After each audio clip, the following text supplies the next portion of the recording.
I'm going to read two pieces from this book. We'll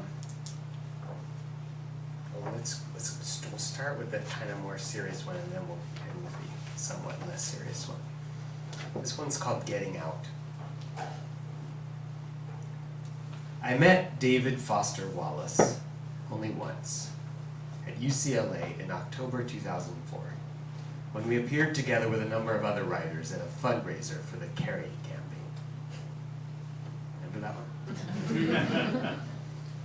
I doubt we exchanged more than 29 words, none of them memorable, at least by me. He struck me as shy and uncomfortable in the setting, in the big backstage area at Royce Hall. A whole bunch of people milling around, Cheney debating Edwards on a television in the corner, and Wallace left to himself, getting ready to go out and, at least by virtue of his presence in front of a largish audience, endorse the doomed ticket. In my memory, he's wearing the trademark bandana, always unlikely. But this image may be the influence of too many author photos. The political nature of the event and Wallace's participation in it seemed to trouble him, I thought. Not that he wanted anything other than to see Bush defeated. He just seemed suspicious of the whole enterprise, a 21st century presidential election, and of his own role as a putative agent therein. The kindness and politeness he showed to me and to my wife was exemplary, but I admit I was intimidated by him.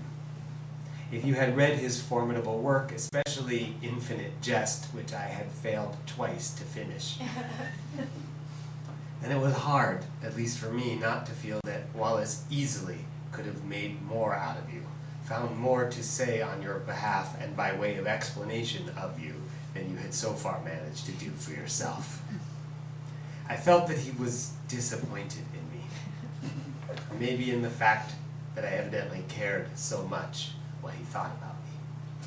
I felt in the 2 minutes that fate allotted me to pass in the company of David Foster Wallace, I had somehow let him down. Indeed, when he followed me on that evening's program, coming on stage to read to us a story, as I recall, or anyway a piece of a story, about a weird boy's awful birthday party, the first thing he said into the microphone was something like, "Oh great, another white man with glasses." Maybe he was disappointed in us both. So, I did not know David Foster Wallace. I thought of him as a peer, but one removed from me by a number of coextensive distances of space, of aesthetic, of temperament.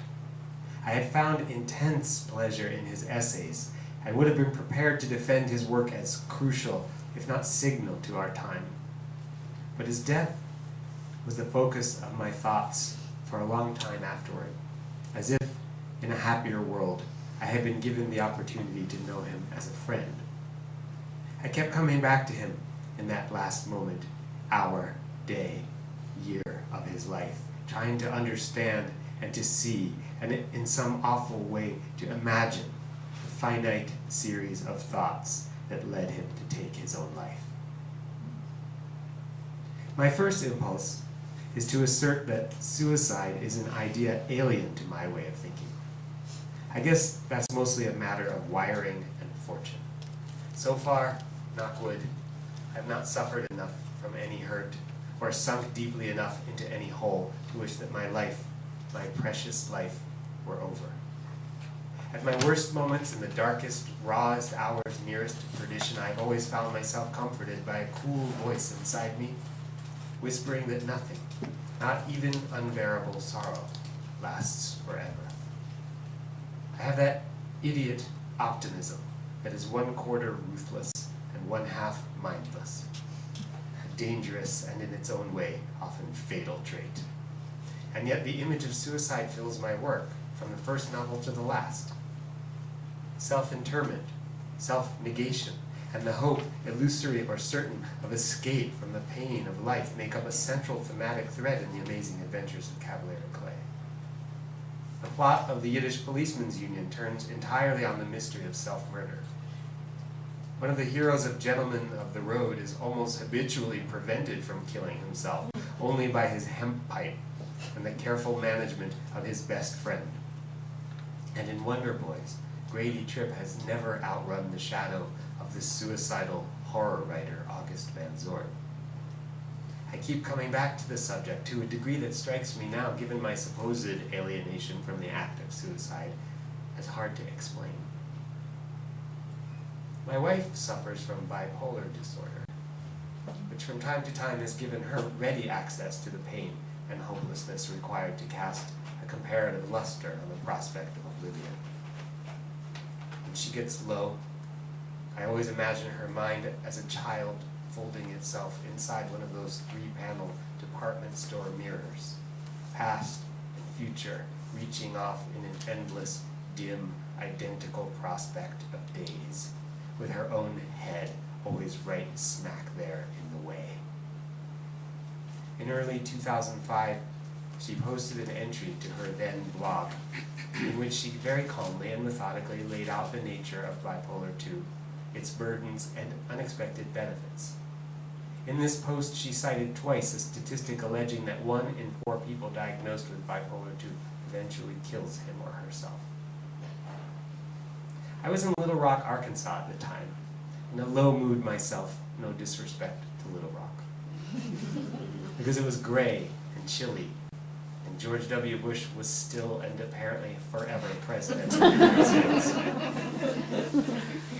And I was alone in Little Rock, sorry Little Rock, and far from home. I had been over to visit the then new Clinton Presidential Library, where they had 2 electoral maps showing the vast swaths of blue that went for Bill Clinton in 1992 and 1996, a sight that filled me with wonder and despair. Then I went back to my grim hotel room in the rain. The world was all gray sky and pressboard veneer, and the map of everything was always going to be red, red, red. I tried to call home, but no one was there. So as if to reach her, I went online and checked my wife's blog. I was shocked by what I found there, and upset. I called her cell phone and reached her, but she was in the middle of 7 different things, driving the car, while wiping someone's nose, while running to an appointment, while talking to me. She sounded fine. She was being brave, handling the job, doing fine without me. I hung up, feeling that I must have been overreacting to the post. I persuaded myself that in my own funk, I had been reading in, imagining the hints of suicide in her post, or that if such hints were there, she could not really mean them to be taken seriously. She had a well-known tendency to exaggerate states of outrage and emotion. Surely she was only fooling around, I told myself, albeit in a dark vein. That is the way you tend to think when, like me, your optimism is of the idiot variety. It did not occur to me that suicide was itself a kind of final and unanswerable exaggeration. Surely we have no way of knowing that things cannot possibly get any worse, any more than we can know for certain that the situation will not, perhaps very soon, improve. To declare one or the other by taking one's own life is a patent exaggeration, unsupported by any evidence, a lie, and yet it remains by its nature irrefutable.